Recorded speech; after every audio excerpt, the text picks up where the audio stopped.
yung mga aso. Yeah. Ayun o. Gagala sila. Ayun o. Ayan yung dalawa. Mag-ina yan mga boss. Mag-ina sila. Ayun o. Doon na sila.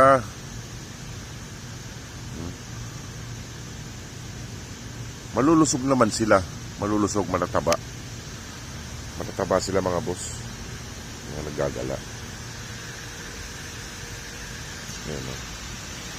Kumakain din sila. Sila nilalagyan ko ng pagkain ng mga pusa. Kaso, mamaya pa ako maglalagay kasi hindi pa ako break time. Sa trabaho pa ako. Ayan sila o.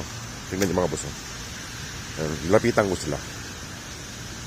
Kaso wala pa akong nilagay dyan. Mamaya pa ako maglalagay mga boss kasi nasa trabaho pa ako.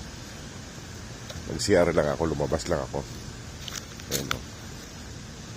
Doon sila o. Ayan o. Lapitan ko lang sila saglit.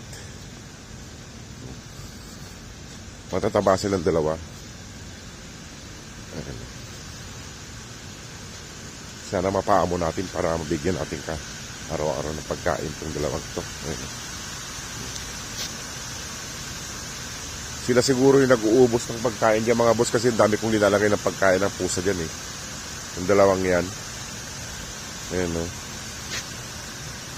Doon sila.